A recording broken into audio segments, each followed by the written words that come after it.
President's Day. Is that our next scheduled meeting? Yeah, okay. We'll have to discuss that. Let's push it back a week. Let's push it back to the 27th. I don't know how you're surviving over here, because it's definitely warmer than the heat's ever been.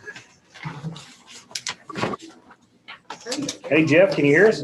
Yes, I can hear you. Can you hear me? Oh, yeah, we can hear you. Okay. I don't know why you can't see me. I couldn't hear him. You gotta turn your camera on. Okay. Oh. You had to tell him, didn't you, Craig? I did. Uh-huh. Where's the camera at down here?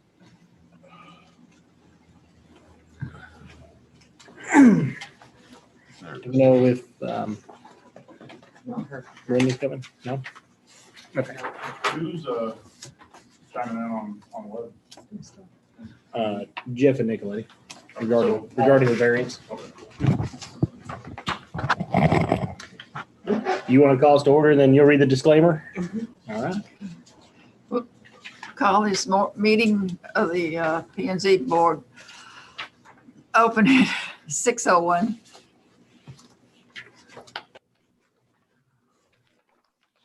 Sorry. Reading the disclaimer, some members of the planning and zoning may participate via telephone or video conference. A quorum may or may not be physically present in the city council chambers. Citizens wishing to make comments should email dstrickland@evermanTX.net. Citizens' comments received prior to the meeting adjourned will be read to the council. All right. And first item is I don't have a copy of the agenda with me. Oh, sorry. That's okay. No, it's my fault. Approval of prior minutes from January 11th, 2021. I'll make a motion for. I have to do it. Oh, you- I'll make a motion to approve the minutes to the last meeting. Who seconds that motion? Third? I second. Ms. Orr? Third. Fourth. Didn't get to say all. All those in favor? Aye.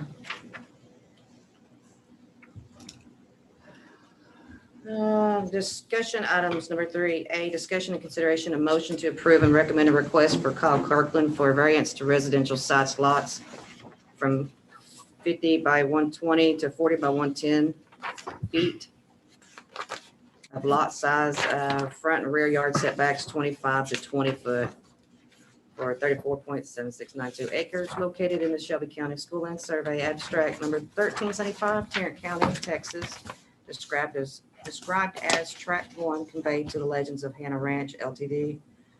To the Everman City Council. So did you understand all that?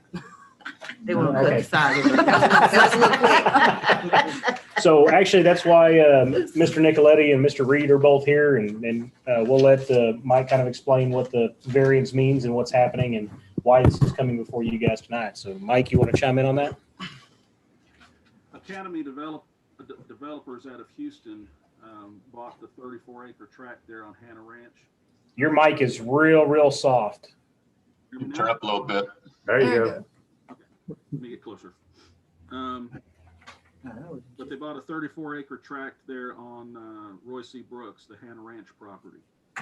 And these are the same developers that are putting in the homes on the opposite side of that in Fort Worth along Forest Hill Drive. On those 34 acres, what they would like to do, and I think you have a copy of the preliminary plat. Do they have that? Yeah. Yes. What they'd like to do is put in a 202 home subdivision there. And they're asking for a variance. I think the current subdivision requirements are 120 by 50, and they're asking for 110 by 40 to fit the 202 homes, which is pretty common for subdivisions. If you look at the subdivisions that are going up in all of these other areas, that's basically what they're doing. This development will be an HOA, so we're kind of happy about that because there'll be the HOA restrictions that are consistent with a lot of other subdivisions that will, prevent a lot of things that we don't want to see as far as code violations, things like that going on in the subdivision. They're also going to put in a retention pond along Enon to compensate for any kind of water runoff or anything like that that comes out of the subdivision. There will be 2 ingress, egress outlets and inlets there on Royce Brooks, and there will be 2 on Bell Street. And then, of course, there will be ingress and egress into the Fort Worth side of the development. And then last but not least, we were able to discuss the possibility of putting in a small park there by the retention pond that they plan to install. So that would be a nice location for pavilions or picnic tables, things like that, for people that live in the subdivision to enjoy as well. So that's basically it in a nutshell. I asked Jeff to come in this evening as well, in case you had any questions about the subdivision ordinance or code or anything like that. But that is their request, and we're not opposed to it. Jeff and I have discussed it with Craig, and we don't see any issues with it. But we did need to bring it to y'all for y'all's input or approval.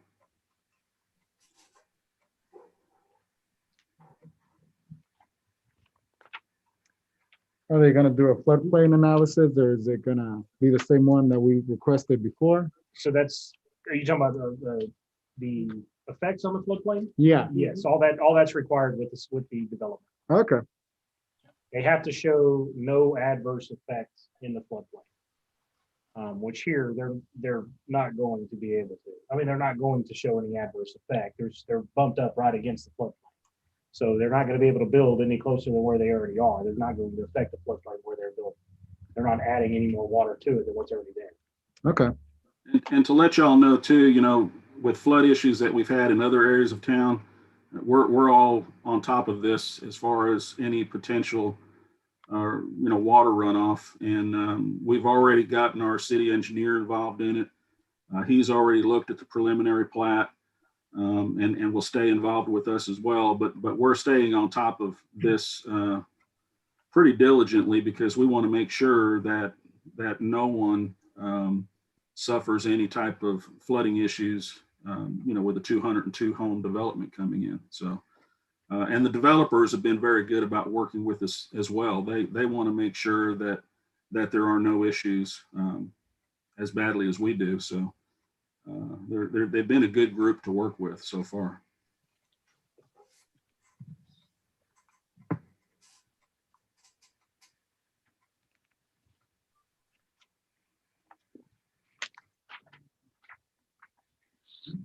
Any questions about the variance? Now, the only thing that you're being asked to approve, just so we're clear, it's not about approving the development or anything. It's just about a variance. Can we change the lot size yeah. and make it slightly smaller? So there are other developments doing the same thing? Yes, Okay. that's right. Right, Mike? Yes. And two, they do want it's a 20-foot setback, right, Jeff? In Yes, the front 20. front 20 and in the the front back. and, yes, 20 in the front and 20 in the back. The side setbacks will stay the same according to the uniform building codes, but you're allowed to, there's no recommendations at all for front and backyards. You can make them as big and as small as you want to. We've decided that, and they've asked for 20-foot setbacks on front and back, and we think that'd be a great idea to allow for more construction and more housing in the area. That's what I was gonna ask. Are they gonna add more houses? Yes, it does allow to add more. Yes. Yeah, and if you're familiar with a lot of HOA subdivisions, a lot of them don't allow like storage buildings, and they certainly don't allow people to park, RVs or cars and things like that back there. What these developers have indicated is that if someone's interested in outdoor, That's the homeowners association where they go around. It's the Right here. Recycle. She was asking what an HOA was. the neighborhood Nazi. I'm sorry. That's okay. It's the neighborhood Nazi patrol. Yeah. Well, They do assist with the code officer. It takes a lot of pressure off her as the officer out in the field because they help her to maintain the neighborhood in a nice, clean environment. You know, make sure people mow their yards, clean up their properties, don't park in the yard, things like that. So they do assist with code enforcement of those issues. This picture we see, is this what they want or what they have now? This is what they want. This is what they're plotting. And they're requesting that we approve the change of the lot size, pretty much like which, I mean, the other subdivisions on the other side, Fort Worth side that's what they're doing there. So I'm assuming if Fort Worth is all right with it, I don't think, no, I don't see anything wrong with it myself. So basically the houses that have on a 20-foot backyard. Yes. Yeah, and they're just going to be losing 5 feet on front and back. 5 feet's not very much of a distance when you think about it. It doesn't make that much of a distance in the yard. It's gonna be pretty much like these houses down here, just outside of Everman, where the fence is right by the people's back door. Right.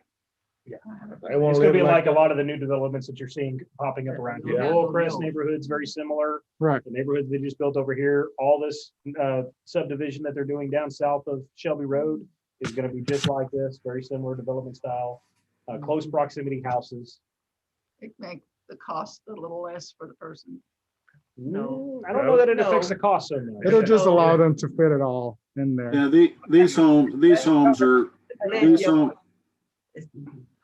Go ahead, Mike. these homes are priced between 175,000 and 225,000, depending on what people are looking for.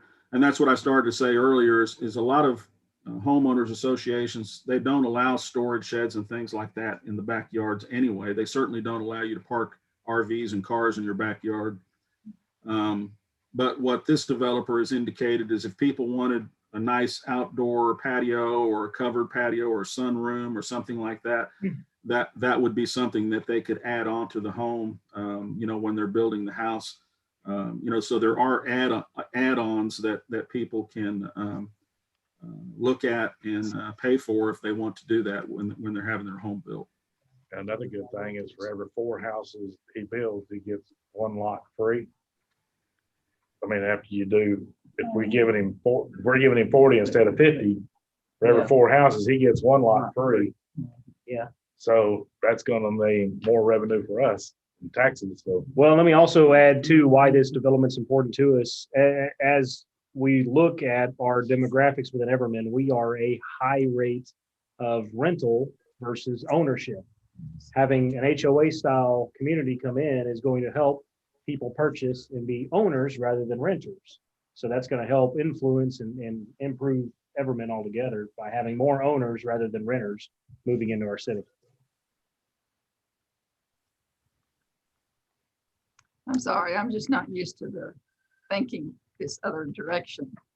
I'm used to what I have, and I see how people are having to live now and how the situation's going. And I hadn't realized what they were saying about it being a homeowner association thing. Right. The way people, Positive affect you in whatever area, in whatever neighborhood of town. It's gonna end up be a positive effect for you, for your home values, for. I'm worried about that. It'll be a systemic reaction Right. across that. Yeah, the homeowner, they pay for the fee, the annual fee to the HOA. That's an office in the same neighborhood typically. And, they make sure that it looks good. They'll take care of the park and all of that good stuff. So I think it does benefit us. But this is actually on Everman's side? Yeah. Yeah, because there's the boundary line and you see these arrows there, they go to the Fort Worth side. So It's they're been gonna, just a field for years. I mean, Yeah, it's- Fort Worth's development is 505 homes. Oh, Lord.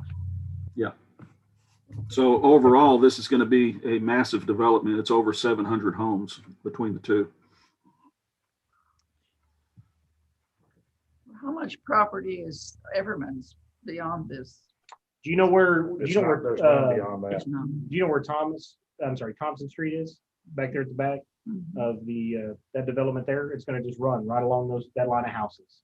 All Yeah, that well, I straight know down to the that, tree but I lines. meant beyond that. Is None it of still it. Everman? None. No, that's No. Fort Worth After It the is back lot of Fort Worth, those that's what I houses, it thought. becomes Fort Worth. Yeah. for 50 feet.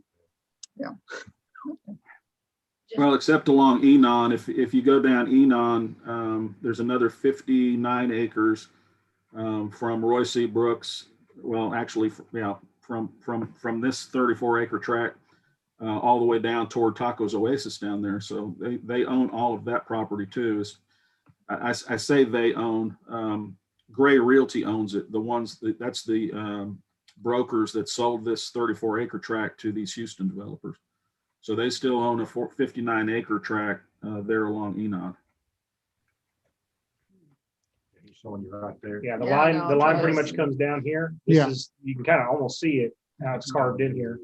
And then the other tract that they own is all down We through don't here. own anymore. No. Oh, okay, I didn't think so. All right, I'm sorry. No, you're okay. That's good to know. It's good to know all this. Are they gonna do anything on the south side? Yeah, the south side of that, between the gas wells and the gas wells again? It's up for sale still. Yeah, currently there's nothing in the works. But all of that land is for sale. Just look at the possibilities of 700 homes, people around. What could be. I'm sorry, I'm not, again, I just don't understand it all yet. That's okay. Again, the only thing that you're being asked tonight is about approving the lot size change. I'm good with it. Can you clarify the lot sizes and the setbacks again? Nicolette? I'm sorry, I can't hear you. You gotta talk in the mic. Can you verify or clarify the lot sizes and the setbacks again for me? Yeah, it'd be 110 by 40 and 20-foot setbacks front and back. Thank you. Mhm.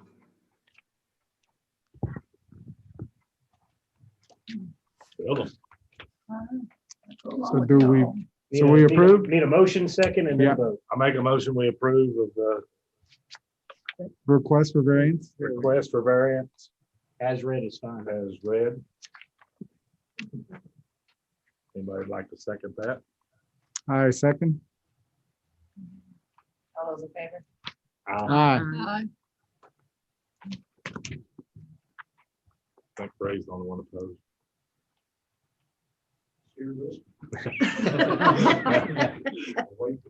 No opposed, right? No, sir. Okay. All right.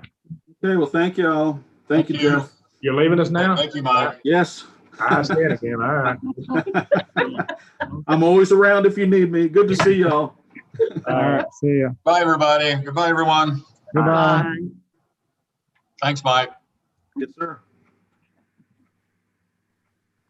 Get me out of here. Yep, we're ready. You're up. All right, you should have a stack in front of you. Tonight, we're gonna go over fire department capital request projects and then water department capital request projects. We don't have a whole bunch of them, so I think we can get through both these departments tonight and should be able to move forward.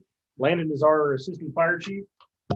He's the one that submitted on all these projects, so he's the defendant on the stand tonight. So, I know this supposed to be on me, but here's my card, just in case you ever need to reach me, that's the office number, and then also my email, so. I just dialed 911. Yeah, well, I've got big paperwork to do, so you'll see other guys, but We're doing. unless it's bad, then I'll be there. Do you have a particular order you care to go in? We can just, I would say the truck and then the staffing, and then the rest goes from there. Okay. So which truck does? Quint? I'm gonna go ahead and make a motion that we put this off till next meeting. Because we'll be here for 5 days reading all this. I was thorough. Yeah. That was my sole intent. That's all right. was I wanted to be That's why he's here informative. to talk to you about it all. Yeah, I can paraphrase and give you a synopsis. First project he's gonna go over is gonna be the one at the top where it says Pierce, 107 Halfway, foot it's halfway through the Quint fire packet. truck. Oh, what you- Oh, About halfway through the packet, All you'll the see fire it. department. Yes, sir. that's what I thought. Yeah, each one is about 8 pages. Well, a lot of those also, I've been trying to include as many pictures and details that we can understand where we're coming from and where we're going. So while there is quite a bit of narrative, I just wanted to clearly outline that, but also give you visual aids.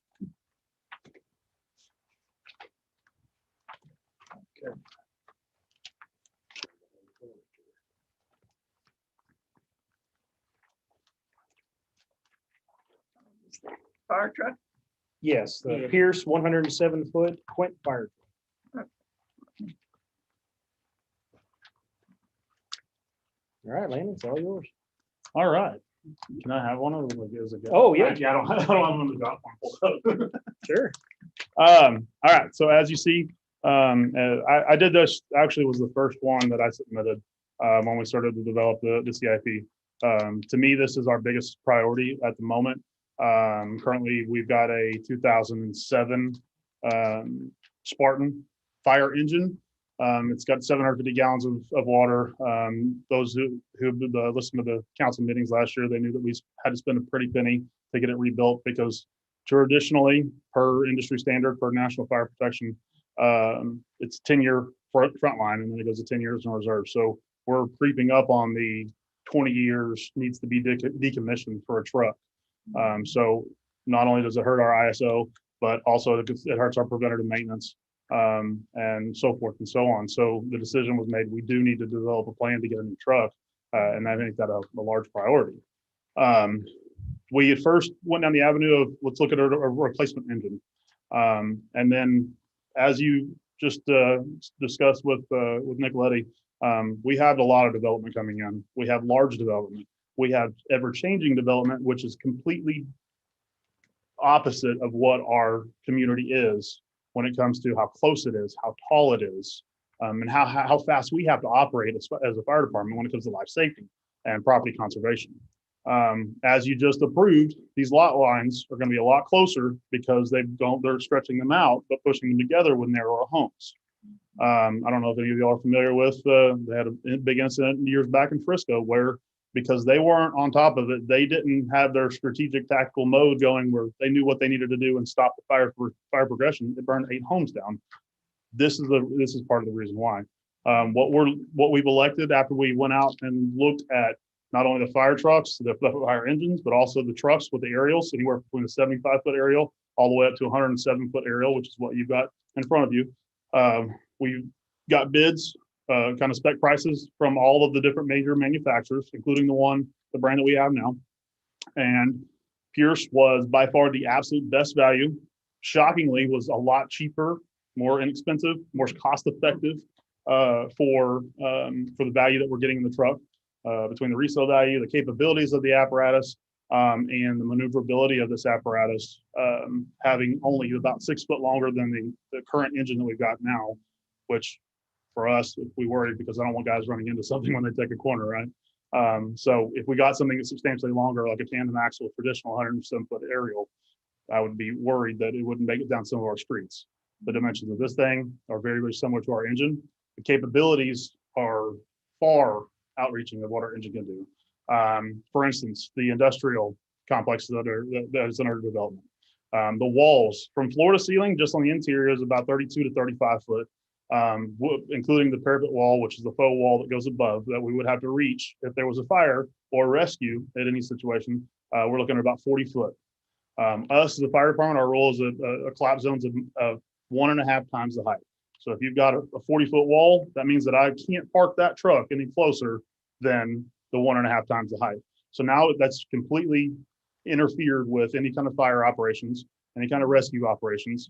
And the reality is, in the south portion of Tarrant County, we're very limited on the resources that we're able to grab from. Fort Worth has one aerial that's in our battalion that'd be able to send us. Then you've got Crowley and you've got Burleson. There's limitations with calling mutual aid through Burleson because if they have any of their crews out, even on an EMS call, they're just the ambulance, they don't have sufficient staffing, therefore they can't provide any mutual aid. Same thing goes for Crowley. They have inflated their personnel, but I think they're running with 4 per shift, but if they have any calls, then we can't get that. And when we've got a structure fire, we've got a life safety incident, every single second counts. So instead of spending the money to purchase an engine that would be within $100,000-ish, roughly, we feel that it's going to be more cost effective to purchase this as a replacement. The biggest perks that we have going for it right now is A, the resale value, and B, government capital finance. They have a 18-month no payment. So once we were to produce a purchase order for it, 18 months, we don't have to spend a dime until the first payments are going to be due. So that puts that off in a far distance where we're able to start getting all of our money right. Then above that, the warranty on this one is it's kind of far outweighs the other apparatus manufacturers.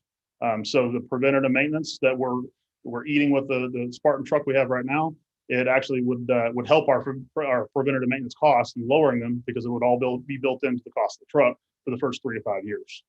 The capabilities, like I said, it's second to none, and it would be a great apparatus for us as the growing city that we are. Are you asking for 2 of these? No, just one.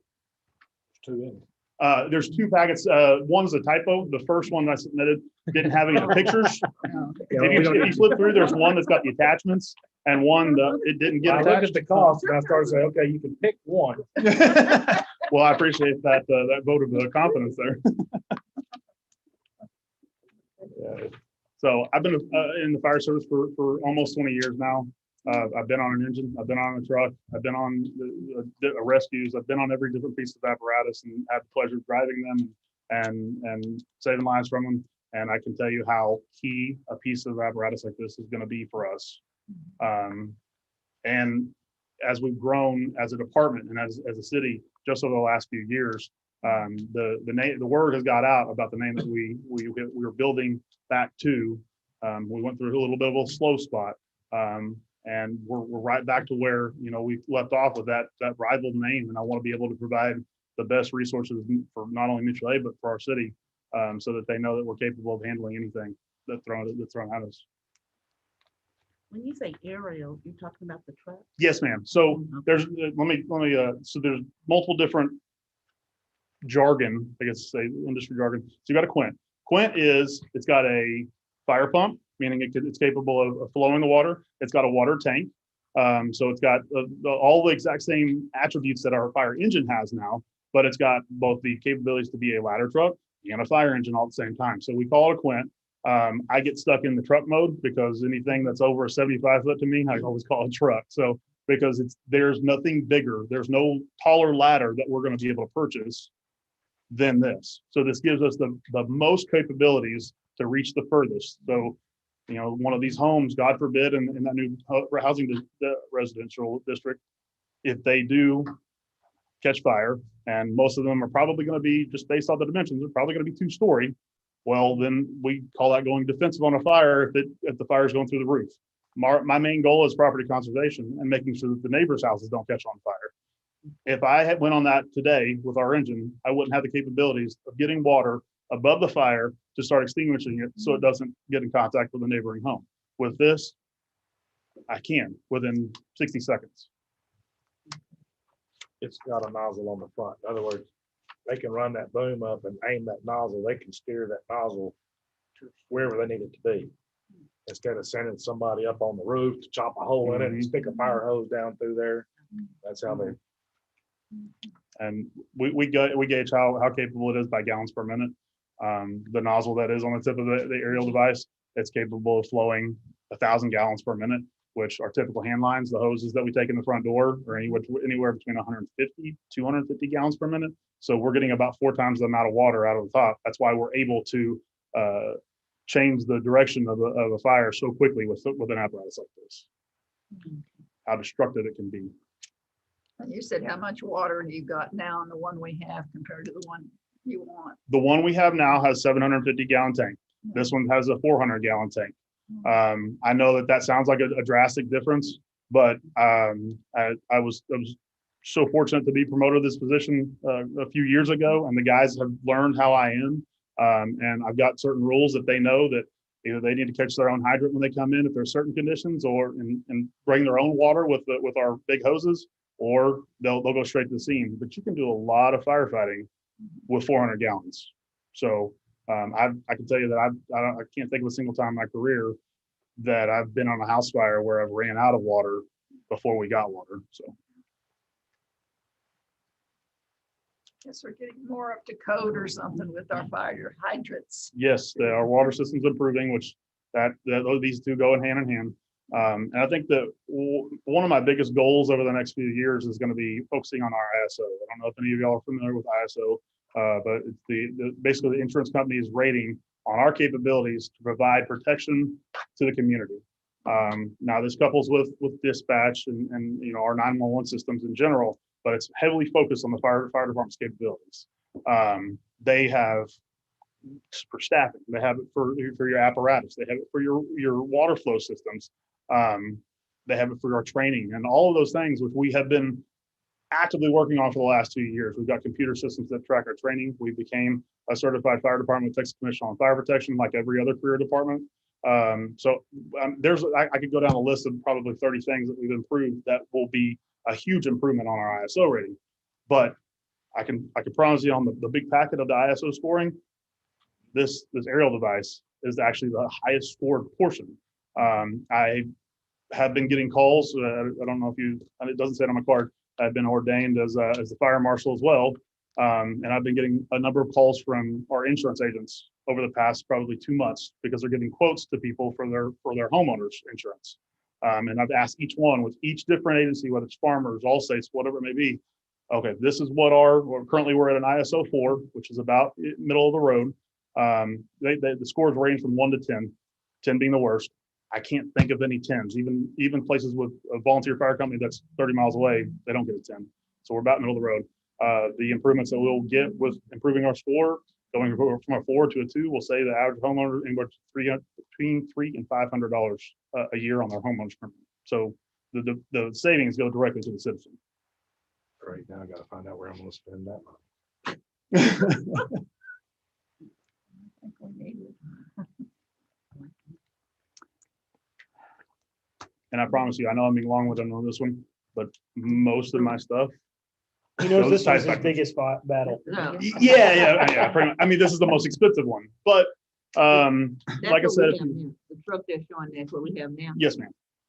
So, and I'll go even one further for my selling points. The fire service had a big push on clean cab designs where we can cut the possibility of cancer-causing agents being in contact with the firefighters. We have updated our policies.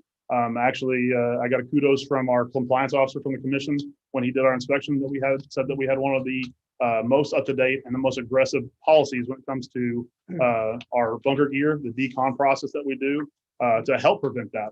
But this goes one step further. The standards that were set on this truck are a whole different world away from the standards that are on them now. We've all seen what a car from 2007 looks like versus a car that's 2021. So that's a perfect example of how far we come with technology, how far we come with safety, and all the standards that we have to meet. And we need to do that to keep our firefighters safe as well.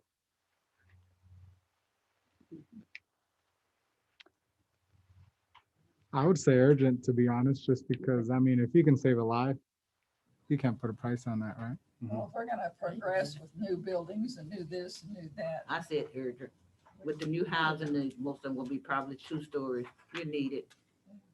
And to give you a perspective, say hypothetically today we could have said, I want to purchase this truck. Here's a PO. We're still looking at 12 to 14 months before we'd even take delivery of it. So there's a long build time because these are very, very large, very, very expensive trucks. So that's another reason why I put it top on my list, because if I push this project out a year or two, we're going to be too far behind because all these homes are going to be built and people are going to be moving in. The industrial is going to be there. And I mean, we all know the accidents that happened even during construction phase. This is a piece of apparatus that I truthfully needed 2 years ago, but I want to try to go ahead and get it at the top of that priority. Do they have any grants and stuff to help offset that? We do. We submitted for AFG last year for the Assistance to Firefighters grant. The problem is that, believe it or not, I know this is going to sound crazy, we're in too good a financial situation, according to them. We have been in talks with a consulting agency that they specialize in writing the grants to get the fire department what they need. He sent me, I forwarded him my 76 pages worth of grants. Obviously, y'all can tell I like to try to condense. And he said they were excellently written. The problem is that there's an algorithm that they follow, and we honestly are too good on when it comes to cash flow comparative to the agencies that did receive all of these large grants.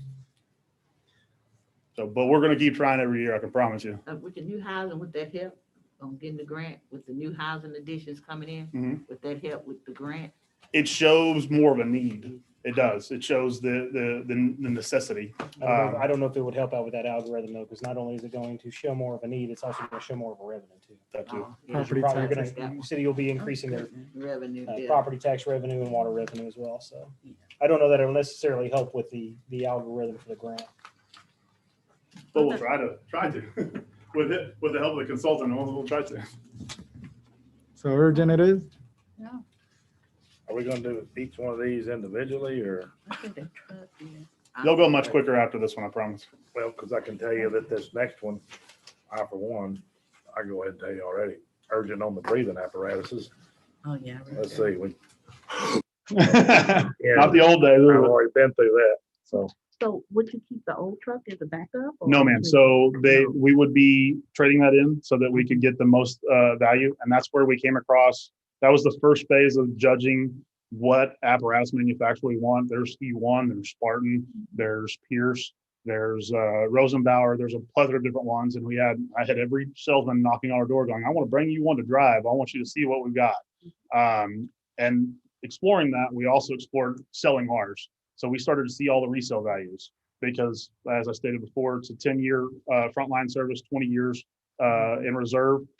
Currently, we kind of work with the Tarrant County ESD district because we house one of the tankers. So if something goes down, we got that as a kind of a reserve status. So I wanted to look at what are we going to be able to get in return from this thing 10 years, 15 years from now. The resale values on Pierce was by far, I mean, we're talking 15 to 20% higher than everything else. Spartan, the one we have currently, it's middle of the road, but if it had a Pierce on the dash, it would be worth a little bit more. Are we ready to make a decision? I'm good with urgent. I said urgent. Yeah, I think we all agree. Well, urgent. Okay. Next one's going to be the self-contained breathing apparatus replacement up at the top. I've already voted. Urgent. Yeah, I mean, it's kind of self-explanatory. I can say that we're very fortunate. How bad is your equipment now? I'm not going to lie to you. I have been fiscally responsible with ours, and I have been utilizing what grant funds we have been able to receive, whether it be through Tarrant County or whatever it may be, to make the smartest purchases possible to improve our SCBA stocks. SCBA is our self-contained breathing apparatus. We call it an air pack. It's compressed air. It's not oxygen. So take that as a little ha-ha when somebody says, well, you wear the oxygen container on your back. No, it's not oxygen because oxygen is flammable. When I first was promoted, all of our air packs were out of service. They hadn't been inspected in, I believe, 2 years or 3 years at that point. We were required to have an inspection every single year for safety to make sure that they flow correctly. The bottles are good and they don't explode on our backs whenever we fill them up with air and they get hot. So the first year we utilized some of our funds and we got every single pack that we could get inspected and certified. So that way we knew they were safe. And then we started to build up from there. Currently, we, with the help of the CARES Act funds and with the other grants we were able to receive, we have purchased so far 5 of the brand new, the ones you're seeing here. This is the X3? Sorry, my brain's going a million miles a minute. I believe it's the X3. It's the newest frame that they make with the most updated standards, Yes. the highest safety rating. What about your compressor? We received through AFG, I believe it was 2012 or 2013, we got a Bauer. So we've got a great compressor and it's on quarterly maintenance. We have been doing exactly what the recommendations and requirements are for our compressor. So we're fortunate there because those are very, very expensive. But now the goal is to finish off of all of our SCBAs. We need them all to be to that same standard because the remaining ones we do have this year or next will be out of spec. So therefore the safety standards will not allow us to even have them on the fire trucks. How many will this replace? I believe I quoted for, I think it was 8. I believe it was 8. So that will include the rescue and right now we put 1 on the brush truck, 2 on the rescue. And then we have the 4 on the tanker. I think it's 6. 6. Okay. I can't do that math off the top of my head. I know the price keeps going up and up and up and up on them. It gets tough every now and then with that, after that chainsaw incident. So these are definitely a priority. And here's the great thing. We look for the bang for the buck, right? Well, these are going to last us just like the aerial device, 10 to 15 years. So if we have all our fleet at this point, then we can start looking in 10 years at our replacements. So it's I know it's a large cost incurred, but it's not a recurring cost every 2, 3, 4 years. We've got a long term with these. See, I personally, this is just my way of thinking. They need to set it up to where you buy, like, if you're doing 6, do 2 a year. Mhm. And every, and do it on a 4-year or 3-year deal, or if you expect them to last 15 years, then go every 3 years and buy 2 more.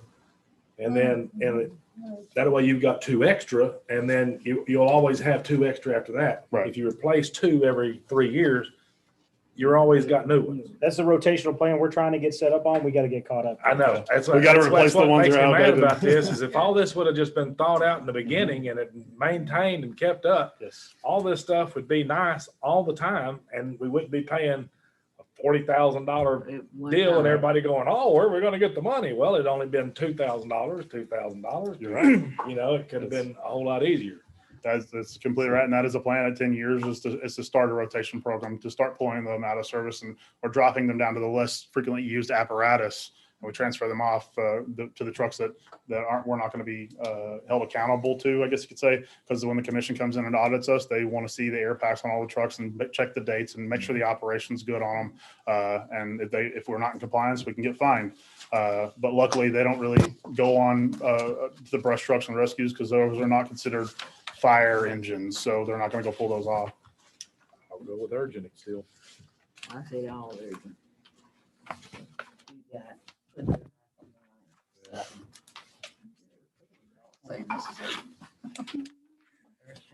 got Firefighter staffing at the top. We all go with urgent on that? Oh, I thought so. Yeah. Okay, that's what that's what I wrote down anyway. Which one are we on? Staffing. Staffing. Yeah, I want to know.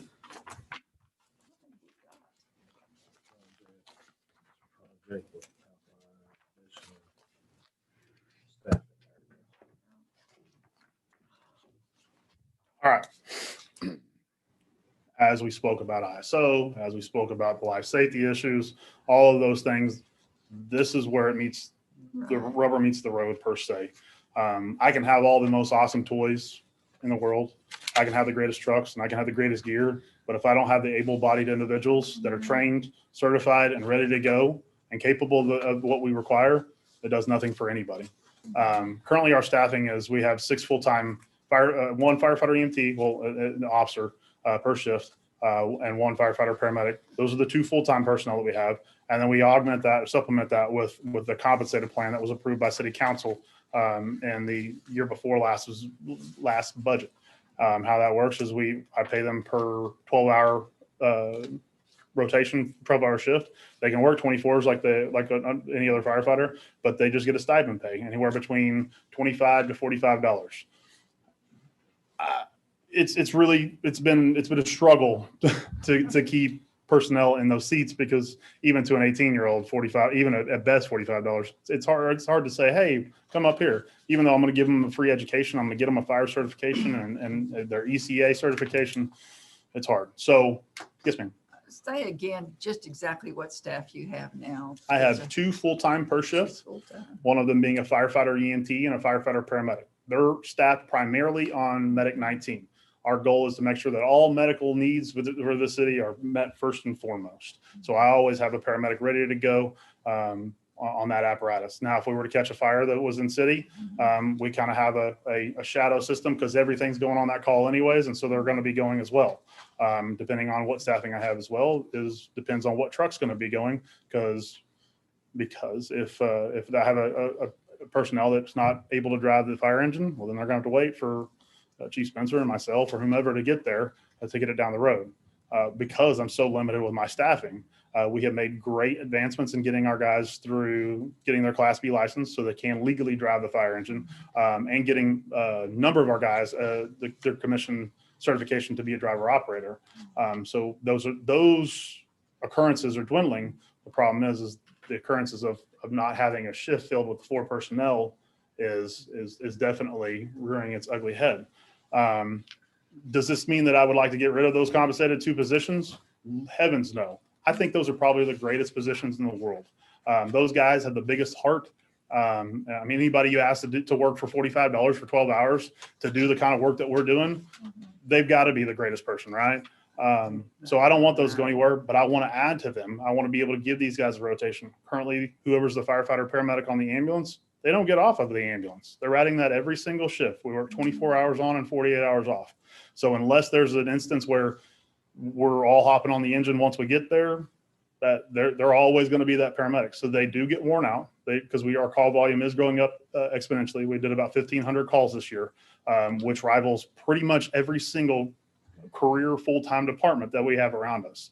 And the minimum staffing that for say Kennedale, five personnel. For Forest Hill, it's 5 personnel, but they typically run with 6. Everybody's got more personnel, and my goal is to up our staffing, which would in turn help us with mutual aid contracts, getting more and giving more. Which we are nothing without the relationships that we have with our neighboring fire departments. That is the lifeline for all of us. And then allowing us to have that established lieutenant or captain that is able to ride the aerial device or the engine, whatever it may have be. And that way he can give the oversight. He can be the person, even when they go on all the EMS calls, he's still there as a supervisor to make sure everything's going right. So what exactly are you asking for? I'm asking for additional 2 firefighter paramedics per shift, A, B, and C, to bump our staffing, our full-time staffing, to 4 full-time personnel. That would give me the ability to run that and then have the staffing on the engine. So you've got. I have 2 currently. I want to add 2 more per shift, giving us a total of 4 personnel per shift. Give us a total of 12 firefighter, EMTs, or paramedics in the department, full time. That's 4 per shift, which is 3 shifts, then you get 12. Yes, ma'am. Okay. So it's a large cost, but I see nothing but a dramatic increase in our call volume with this residential development coming in. And I can tell you right now, the issues that we run into, especially with COVID sickness and whatnot, it's really hard to make sure that we've got a firefighter paramedic available, just because we're so limited on staffing. Expanding those numbers gives us that ability I can make sure that ambulance is fully staffed, ready to rock. Where do they come from? Where do we come from? Where would you get them? We're actively recruiting constantly. It's up on our website that if you want to put in an application, our applications are online, and we're always open to having the application submitted. Currently, twice a year, I post on Texas Commission on Fire Protection's job postings, so that way it gets out to people outside of They looking come just at our from website. They're trained someplace else. Yes, Probably. we That's why require I'm trying to everybody- find out where they would come from. Yeah, we require everybody who's a full-time employee to be already trained as a Texas Commission on Fire Protection firefighter basic and an EMT or as a paramedic.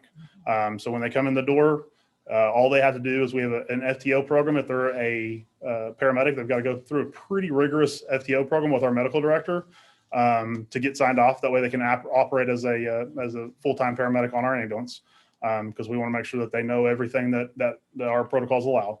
And then after that, they're ready to be a probationary firefighter or paramedic.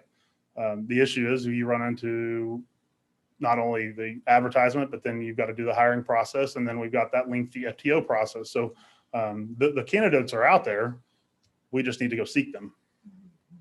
You feel there's available. They are available then, you're saying? Yes. They're definitely out there. There's not as many as we would like, but because there's fewer and fewer paramedic schools going. But and then above that, there's also a firefighter paramedic or firefighter EMTs that could be put into paramedic school free of charge if they're a full-time firefighter. The state of Texas is amazing when it comes to our continuing education. So if we do hire somebody and say that we assign, we can only get a firefighter EMT and a firefighter paramedic to staff a shift, I can very easily send that firefighter EMT school or paramedic school with no cost to the city. Yeah. So you run 24, 48 shifts. Yes. What are you gonna do with the other 2 people?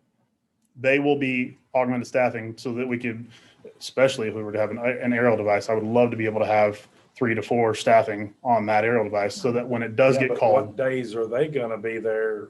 I mean, Same days. They'll be increasing the number of individuals on staff On per staff. shift. Yeah. So instead of just two full-time personnel being there, there'll be 4 full-time personnel there all the time. 2 on the box, the other 2 running an apparatus, whether it be the first response vehicle, rescue, or tanker, or engine, or quint. that To- way we've to all the other got calls. somebody there all the time, so it's not like Christmas Eve a couple of days ago when you and your wife were down there trying to put out a Yeah. fire before everybody come from their Christmas parties over there to help. Is that, I mean, that's what, Yes. exactly. Yes. Did that happen? Yeah. So, yes, it did happen. and it kind of lets you know what has transpired in the past. Used to, fire and EMS were separate. We had EMS full-time employees. Fire department was 100% volunteer. And EMS never jumped on a fire truck. They may go to a fire in the city and help out here and there. We changed that this last year. Now all is one. Everything's the fire department. EMS is fire-based EMS. So we've got 2 full-time firefighter, paramedics, or EMTs on shift. And if we have a fire in the city, their responsibility changes from now being medical priority to fire priority. That box still goes, but so does that engine. So it guarantees we always have people that are there to respond. So like what happened that Christmas Eve a few years ago doesn't happen again. But it just supplements, and that's heavily supplemented by the volunteer fire program that we have. So by doing this, right now we have 2 firefighter EMTs or paramedics that are on staff right now, and then the 2 volunteers who are compensated volunteers. We call them compensated firefighters, all of which are trained at the same level and so forth. Fire level. They all receive the same fire training. Anyway, those guys are always there, but we get gaps with volunteer coverage. If we don't have somebody that's available, they've got work, they've got family, they got other priorities, and there's times we're down to 2. We only got 2. And so if it's just those 2 at 3 o'clock in the morning, and there's no supplemental firefighters there to help out, we're stringing thin. Would you believe I was an EMT volunteer years ago? For a few months, I couldn't take the triage of being. And So if you this look at the could route, potentially bump our staffing up to 6 per shift, which will allow us to operate a fully staffed engine or quint and a fully staffed medic all at the same time. And with our call volumes increasing, one of the things that he's kind of being a little bit more politically correct is that we're getting called out to help out other agencies more and more and more. Our call volume is up probably close to 20-25% just over last year alone, because we're offering coverage, or not necessarily offering, but we're Mutual needing to assistance. cover other agencies more and more. So we're finding ourselves getting busier and busier. And with the developments that are occurring, not just within the city, but outside the city. So one of our big responsibilities is county. We cover a big county district, and that's our responsibility. We contract with the county to provide fire and EMS service in the county. And with that comes the Rendon area and Crowley County area and Kennedale County area. So anytime anything happens down here in South Tarrant County, you can bet Everman's being assigned to it and responding to it. So our call volumes are increasing because Southern Tarrant County is blowing up as developments occur. And we're having to try to figure out how we're going to respond to that. How soon could we start? when council gives the money. To me, this is something that could be done pretty soon. The problem is it is a big expense, and I understand. It's always money. It's a big expense, and that's the whole reason why it hasn't been done so far.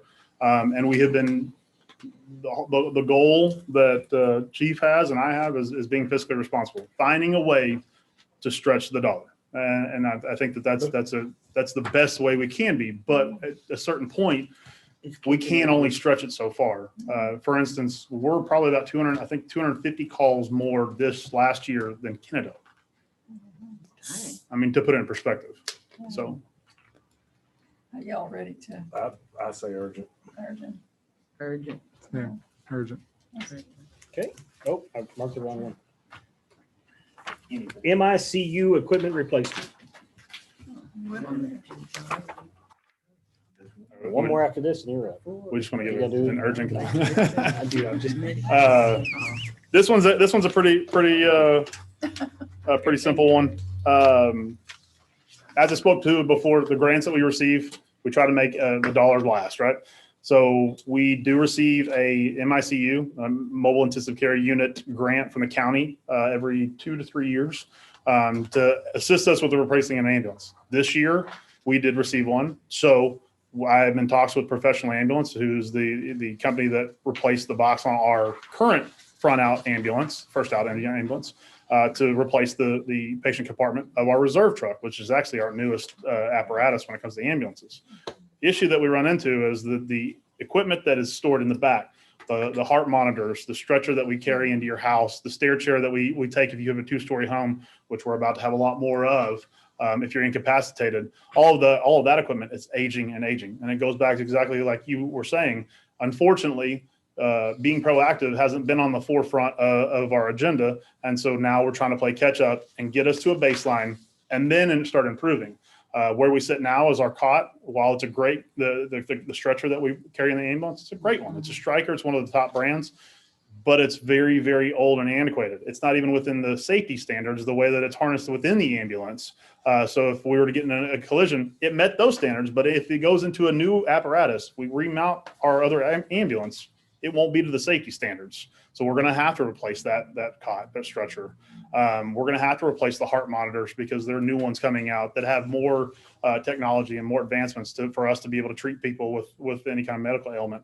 And unfortunately, those funds are going to have to go to building a truck, not to replacement of all the equipment in the back that is the key pieces to saving lives.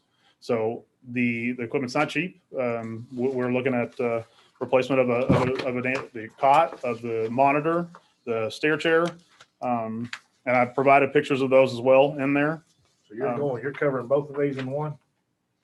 Both of which one? Well, this here is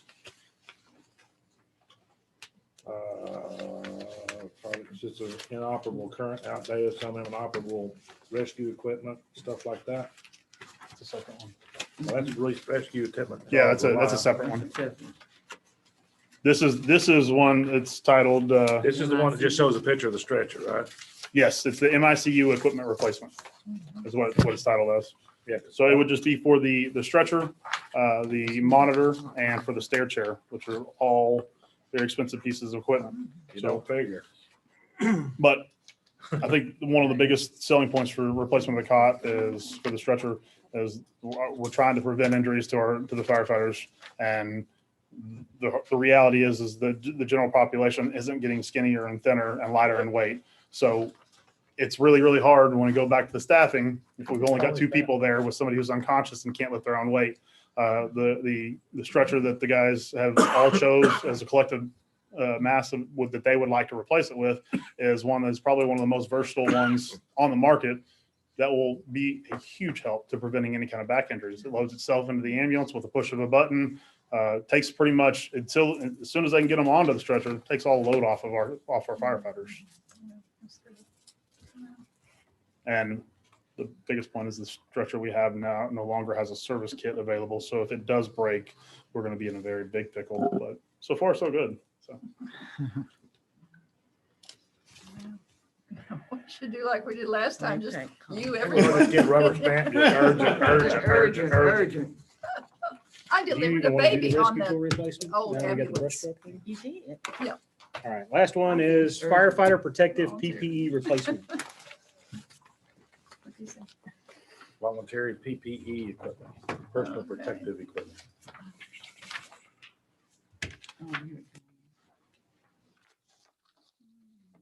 Just want to double check on how many I put in here That's the to. stretching.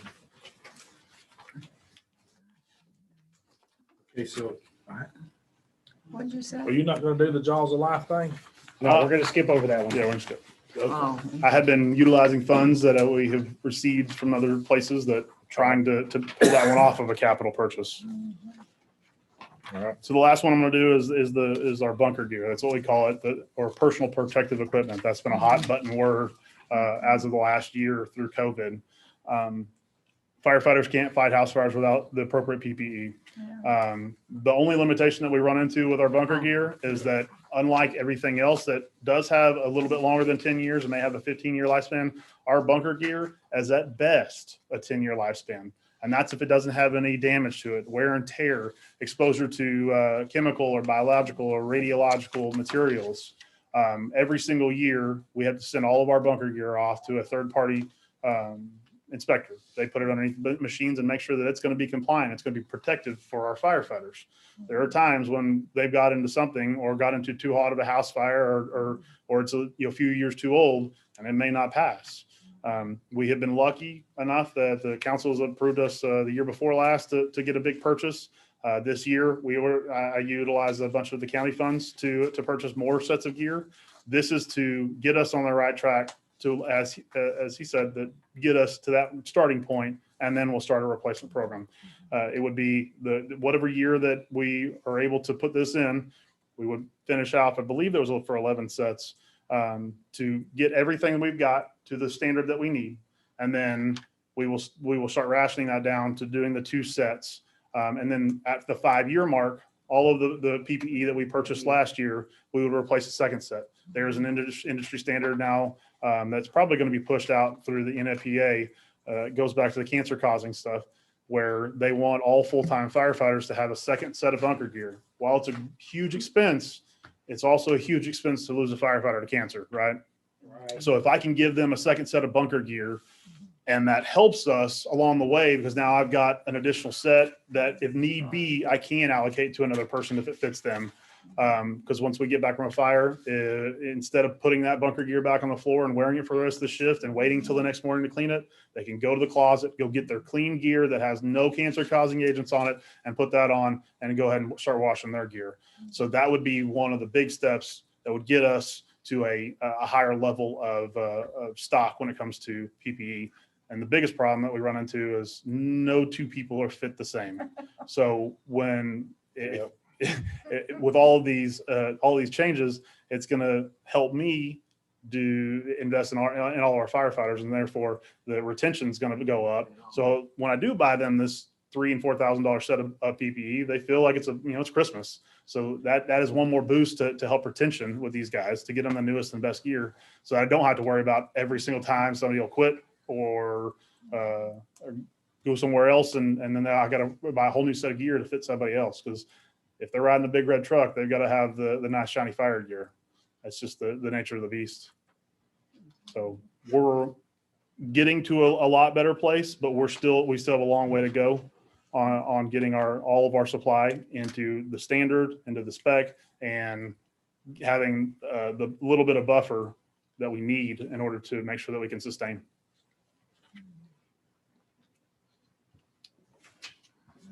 Any objections to you? I said urgent. I look at it urgent. They put their life on the line. They urgent to me.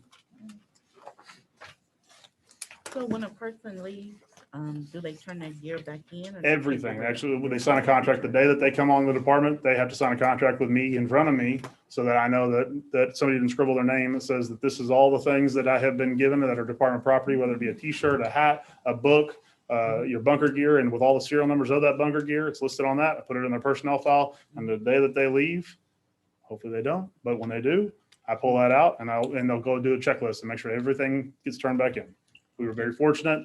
We did lose one of the individuals that got fitted for this last set of bunker gear, but it was actually shockingly, it was a perfect fit for one of the guys we already have on staff. So that was reallocated immediately. Any other questions? No, sir. All right. I appreciate y'all's time. Thank you. Thank you. Thank you. All right, the rest of these are the water department. And Ryan's got it. No, I'm just kidding. Lisa couldn't be here tonight. These are all her projects. So Ryan's here to help fill in case there's any technical questions that you may have that I don't know how to answer. So we're going to start at the top with the one that says the high school ground storage tank. 100,000 gallon tank. Yes, 100,000 gallon tank. So we looked at, this one as a part of the bond package that the city of Everman took out, not too long ago. It came down to being able to afford it at the time. We really needed to replace the high school water storage tank as well as the two storage tanks located behind the police department. The two storage tanks located behind the police department are currently 100,000 gallons each for a total of 200,000 gallons. There's only one tank at the high school well lot, which is a 100,000 gallon tank. When it came to comparing which ones were more important to replace, we decided to replace the two 100,000 gallon tanks instead of the one, so we could get more bang for our buck at the time. So those two tanks are getting ready to be replaced this spring, I believe. And that'll be coming up here pretty quick. So the high school storage tank wasn't able to be fit in underneath that bond package, and we are needing to get it replaced. Why are we needing to get it replaced? Well, it's really, really old. I mean, it was built back in the, you know how old that well lot is? It was been there since I was a kid. Yes. Yeah, I mean, it's desperately needing some attention. Do you want to talk about the maintenance going on there? What, didn't y'all have to? Yeah, we had to get it patched with silicone. So, you know, That's not gonna hold long. yeah. So, Dude, I mean, like in water towers, I know that we've paid for them to go in there and clean the inside and seal it, and Yeah. you can't do that in these tanks because they're too old. I mean, Right. they're just, Yeah. Yeah. probably beyond. So we're at a point now where we're It's been really there needing forever. I mean, needing it to be replaced. This goes along with the water system upgrades we're doing, but we've had to try to prioritize a lot of the water system upgrades. A lot of the water lines were priority, particularly the ones on Enon, Christopher, Kelly, Corey, and we have several lines within Chambers Creek that are being replaced, including Chambers Creek, Georgetown, Annenwood. Oh, I'm sorry, Annenwood, Deer Creek, and Steeple Ridge.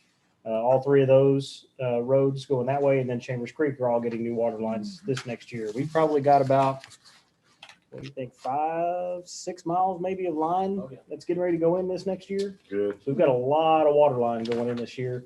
And in addition to the water tank that's going to go behind the PD, we're replacing the two water tanks with a single 200,000 gallon water tank rather than two.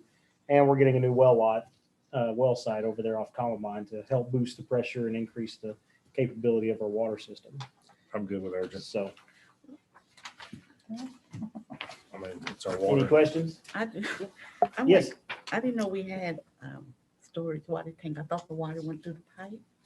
Oh, it does. It does. So You've got water in the tower, and that creates your pressure. But you've got these holding tanks that also, it's like, back up. it's more volume. If you have a tower go out, they can send out alert and say, hey, what's your water? We got a well out. And everybody can back off on their water, and we can live off of what's in these storage tanks. Oh, it's storage. Yeah, I mean, Storage it's just, tanks. it's Yeah. like a truck with reserve fuel on it. You know, how you used to could drive your truck, and when you run out, flip the switch. And it's the same thing on these holding tanks. So yeah, you need to have. Ryan here can Oh, actually control the system from his phone. And there are times, I mean, you wouldn't believe how often different well sites go down and things, you know, we'll get a power outage or a breaker fails or something like that. So at 3 o'clock in the morning, he's got to have backup sites to be able to revert to. So the water system never stops. So if he ever becomes a disgruntled employee and leaves, he could like shut our water system off. He's not the only one with access. Brilliant ideas. Okay, it's like everything else. It's urgent. That's urgent. All right. Next one is going to be the Jet Vac system truck. And Ryan, you're going to have to tell them what a Jet Vac system truck is. That's the one that blows out the sewer lines, isn't it? Yes, sir. That's a urgent. Yes. We've had a lot of maintenance on that trailer, you know, quite a bit. Right now, we're running a 1/2-inch line and trying to knock out a big clog of grease or, you know, anything like that, you know, instead of calling for help, you know, they come out with a 1-inch and blow right through it and be a save money for sure. Well, let me tell you, one of the things that I talk about with the directors when I took over as a city manager was I wanted to stop relying so much on contractors because that's costing us more money in the long run. Every time we got to call somebody to come in and fix something, you know, we need to try to have that capability internally rather than paying somebody else on the outside. Because not only are we paying for that service, but we're paying overhead on top of that. I mean, that business has got to make a profit like everybody else. So we need to be able to have that capability internally.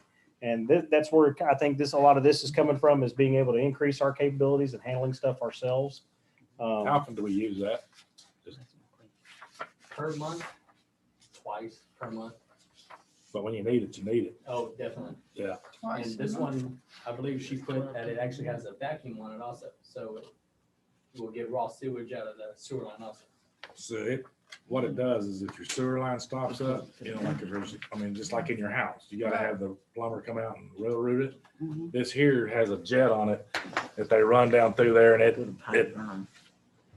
pushes it through. I mean, it blasts it. And let me be clear, on the city side, we Oh, don't yeah, do this the for the city. houses. Yeah, We this only is do not for your city- house. for This is city. not for your house. This is for like I mine. know. This is for main sewer lines. It wouldn't even fit in your, I don't think it'd fit in their sewer line, would it? Oh, no, definitely not. Not the one And it's she's. used that often, you're saying? About twice a month. With it being a Twice a vacuum month. truck, would you use it more then? And someone else is Okay. doing Most it. definitely. How many times a month do you think you use it? Right now, we're paying somebody else to do it, and Probably about 3-4. if your sewer, I can tell you what, So I what can do we without do is water, the I can't times do that we without call sewer backup. contractors, Yes. about twice a month. I can get bottled water, right? You can't go like poop in the yard. Can't go buy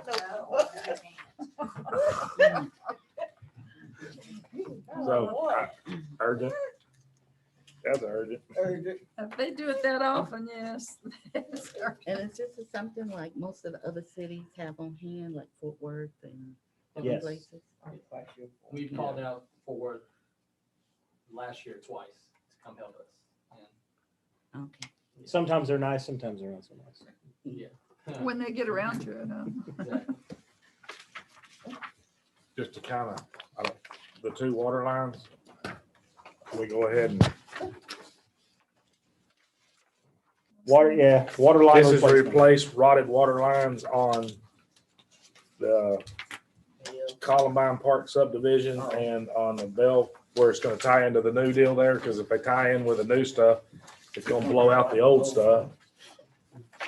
I would put both of those as urgent. It's water lines. I mean, if you don't change them, they're gonna put new streets in, you're gonna get blown out the new streets. So why not go ahead and replace the water line? Okay, so there's, Sorry, Craig. no, you're good, you're good, you're good. I'm trying to catch up myself here. Okay, well, And bills. Just so I can explain the financing thing that she talks about on here is CDBG projects, that's Community Development Block Grant projects. That's funding that we actually receive through Tarrant County that's afforded through the state. State gives out the funds, the county distributes those funds Mhm. accordingly. We receive a percentage based on population. Right now, we get CDBG funds that are allocated for water projects every 2 years. This year happens to be one of them. And the CDBG funds this year are the funds that are paying for Corey water line replacement and Kelly water line replacement. Is that right? Those two water lines is it Corey and Kelly? Yep, Corey and Kelly, in the 800 block of both those streets. So those new water lines are thanks to the CDBG grant funds that we're getting this year. So the next opportunity we'd be available to come in and do the Columbine, Wisteria, and Southway project would be in 2 years. Do they still do the CBDC, The housing one? the Community Development Block Grant money? Do they still do that based on income areas? Yes. This Columbine, that Wisteria, is that older? That area older than where I live on Langley? Yes. That's Yes. real old. Yeah, I mean, you know. So the concern that we've got in here, and this is one of the reasons why these two came up, is because when we were talking about water line replacement and all the different water projects we've got going on this next year, is planning for the future. I was concerned about putting in a new water well, attaching it to old lines. So I asked her to do some research and figure out how old these lines were going to be. Are we about to create ourselves some problems by putting a new well site immediately next to some older lines? So she went back and did some research, and these lines are very old. They are due for replacement. How often do you have to go over here for? Per year, well, last year alone, we went about 6 times on Columbine, twice on Southway, and 3 times on Wisteria. Due to water main breaks or issues. To shut that off to work on it, we actually have to kill the whole neighborhood. Yes. So. But people don't mind. I mean, it's- I've been there, done that. Yeah, you come up here and take the As phone long as you call. do- as long as you do it about anywhere between 6 and 10 when they're taking showers and they're halfway through. Well, they come by and let us know. So that's where the Columbine, Wisteria, and Southway project would have to wait for a CDBG funding. The So Bell this- Street project would not necessarily have to wait for CDBG So- funding. Combine would basically be a couple of years off. Yes. Yeah, but if we approve it, it's up to the council to figure out Yeah. whether it's Funding. CDBG or. Yeah. Yeah, I just wanted you to know if you see CDBG on there, which you do, just wanted you to know what that was. Anything that's got water, sewer, life and limb, those things are urgent, or roads. Water, sewer, life or limb or roads is urgent. Just don't even give it to us. Just mark it as urgent. and go on. All right, last one for the water department is going to be the lawnmower. I thought we did the lawnmower last time. No, you did a More for the you did a lawnmower for streets and parks. park. Y'all can't share. This is a lawnmower for water department. For the what? So What happens when you get the lawn back to your brother-in-law? You can't do that. what has traditionally happened in the past is the water department gets the hand-me-downs from the street department. So when they stop running real well, they pass it on to the water department, and that's the mower that the water department gets to use to go out and mow all the well lots and stuff. Is that right? Okay. Yeah, if I'm saying something wrong, you can call me a liar. It's okay. So they get the old hand-me-downs. What she is requesting here is actually a fairly inexpensive zero-turn riding lawnmower, 6,200 riding lawnmower. That would just be utilized essentially for them to mow water well properties. We have the water well sites. We have 4 of them currently. We're adding a 5th. 5 with the tower. Okay, and so we have 5 and we're adding a 6th, right? Okay. Sites for them to go out and mow and take care of. What does a Patriot zero-turn mower look like? I will tell you in just a second. when I Google it. I have never heard of that. Is that like a Toro brand, or, I mean, is that what It's they a Skag. call it? It's a Skag? It's a Skag. Okay. Well, I don't know what guys can do. yeah. Honestly, that's, the decks are better than the Toro decks. Oh, yeah, I don't. Excuse me. Golly, what is it? $6,000. That's it right there. How wide a cut? 52 inch.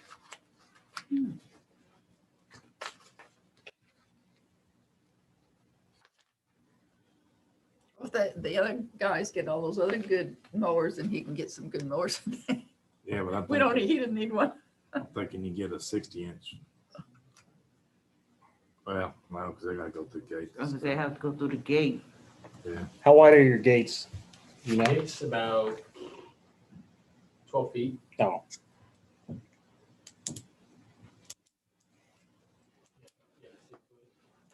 Is that one that I got, Craig? That was 49. Mhm. It's a 60-inch.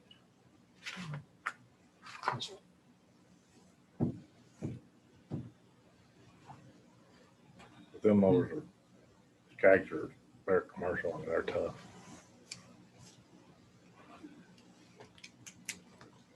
You know, ran over a tree stumps was the one I had, and any fence posts that you didn't see under the high grass. that We was full can't, of we can't concrete. just give them our old one. I mean, if they're gonna tear it up on stuff like that, we just give them our old.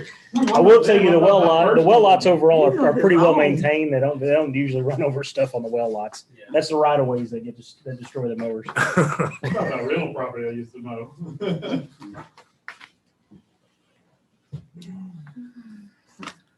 What an NRU, I don't know. I'm good with it. I mean, I want everything in the city looking good. I hate going by and looking at. When I see them going down from that on Bluebell, and that stuff is ragged, it looks. Oh, yeah. Oh, yeah. So we're going with you? Is Yeah. that Yeah. what I'm hearing?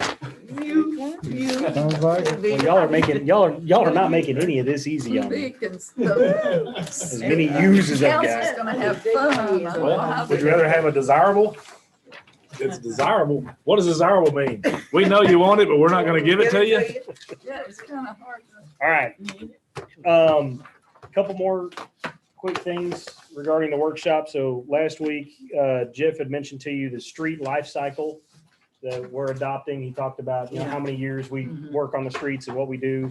And I told y'all I had it and I couldn't find it. So I printed it off for you. So you have it at the top. It says street life cycle.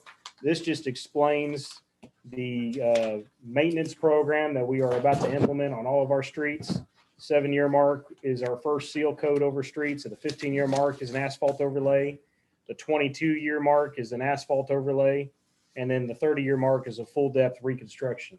So the 7, 15, and 22 years with the purchase of that equipment that you guys looked at the last meeting, the city of Everman employees will be able to complete those 3 tasks, the 7, 15, and 22-year maintenance programs. The 30-year maintenance program, that's when we would have to contract out with Tarrant County to get them to come in and do the reconstruction on the streets. The other thing I wanted to show you is we talked a little bit about the street signs that we're getting ready to replace. Jeff is actively pursuing street sign grant, and that's the new street sign that we've developed. So all of our street signs will display our seal on there. They'll be unique. They're not going to look anything like Fort Worth street signs. So that way maybe people will know that they're on a Fort Worth street or an Everman street rather than just guessing all the time. Maybe they can look at a street sign and see what city seals on it. That helps some of these people. But that'll help also with some of the beautification. And we're also adding the block numbers on the street signs and making sure that they're all spelled correctly helps too, because we've got some street signs that aren't spelled correctly. Last thing I've got is just wanted to ask you for a homework assignment. We are done with the projects that have been submitted by the directors. So now the gear is changing from what the directors feel like maybe we need. And now we want to put it back in your lap. So over the next couple of weeks, if you get an opportunity to drive around, look around, or maybe you already know and you've got it in your mind on what you think we've overlooked and haven't covered and need to talk about, need to include inside the capital improvement plan. So if you would just kind of do that over the next couple of weeks, write your ideas down and bring those back to the table the next meeting so we can start discussing those and getting those incorporated into the plan also. Do I have to write as long as he did? No, and you can just bring it in on notepad paper. We can discuss it. It's my responsibility to put it into the nice format and all that stuff. What I'll be doing behind the scenes while you guys are doing that is compiling all of these, breaking it down, what we've done on all these projects. And then the next meeting, we'll bring any projects in that you guys might have. So hopefully the meeting after that, we can present to you the final product of, hey, this is what our CIP is going to look like. Make sure, review everything. Are you guys happy with it? And if so, then we'll take it from you guys to city council for their final approval. And that'll become our roadmap to the future on where we're going from here. After that, we can back off of the every couple of weeks meetings and then start going to either once a quarter or maybe once every other month, whichever you guys prefer, however involved you want to stay. And we'll continue to work on the CIP as we go through and kind of fine tuning it. This is essentially the first draft that we're putting forward is going to kind of be a rough draft, especially since a lot of things are marked urgent. So we may have to go through and kind of do some fine tuning and figuring out where the priorities truly lie, what's most important to you. And we can do some fine tuning on it as we move forward, but there's not a need to get together every 2 weeks to do that. I mean, this is going to be a continual operation as we go. So you're gonna put that together, and then when are we gonna get back together? So that's the next thing I was going to talk about. Donna just informed me, of course, I don't know why we chose Mondays. All our city holidays seem to be falling on Mondays right here. So our next meeting is on President's Day? Is that what it is? 15. That's on 15. So we're closed that day. So we were going to propose maybe we push it back 1 week to the 22nd, if that's okay with you. That'll still give me time to get everything prepped and prepared. We'd meet the 22nd, and then we would meet again on the 1st the following week. So I would present to you guys the final CIP on March the 1st. And if you guys approve it, then I'll take it to council and let them start to review it on the 2nd. And they would vote to approve it and adopt it as our CIP on the 9th. They may vote to disband the planning and zoning board. Y'all are gone. So that'll give you guys a few weeks. It's actually 3 weeks from now would be our next meeting. That'll give you guys a few weeks to drive around town, see if there's anything you can think of that maybe we haven't talked about and what you want to include. I've wondered about the lot in front of the high school. That empty lot, who does that belong to? What's it for? Is it for the schools? Well, so it's kind of divided up. There's a small portion, I'm going to guesstimate for you here. I can tell you, Yeah. It just sits there. You know. that's awesome. There is a small strip of it kind of around that belongs to the city of Everman. The rest of it is privately owned. Oh, it is. Yes. And it is, I think it's for sale. Is it listed for sale right now? The empty lot at the corner of Shelby and Shelby Race. Right in front of the Methodist church. Going by the As far as I Methodist know, church. it is. Okay. There was. No, I'm sorry. Opposite side. Right there by the Methodist Church and Johnson Park. By the park. Yeah. Oh, I don't think it's for sale. Okay. 521 Race across the street. Race and Everman Parkway there in the corner. There was actually somebody that had called and wanted to put. Right there. duplexes over there, but it's not zoned for duplexes. On that corner? Yeah, what's all that vacant land there? I know they used to have Which tennis corner are you courts. talking about? You talking about this corner? No, the big The No, big the one big right one. here? Okay, I'm yeah, that's the sure. one I thought you were talking about. So there's a little strip that runs all the way down here that's actually owned by the city. Okay. It does runs that- both ways. This big portion here is privately owned. And this portion back here, is that all owned by the school district? I believe The so. back corner where the health center is? Okay. I believe so. And then you've got the church. But all this big lot of land right here is privately owned. Okay, I'm just curious. I mean, Yep. And if you part of the baseball association and you have overflow and you put baseball fields over there, don't get on that property Property. now. You could then, but we've had to tear those down since because somebody started crapping. Oh, crap, good. I'm sorry, we still on Google Maps or whatever that thing is, YouTube or whatever. Yeah, my kids All play right. baseball over there. Still a crap good. So is everybody good with changing the meeting to the 22nd? And then we'll have a follow-up meeting the week right after that Yes, it's to fine adopt with it the first? Okay. And then Donna, I'm done. Anybody watching, slap that gavel. We're done. Call this meeting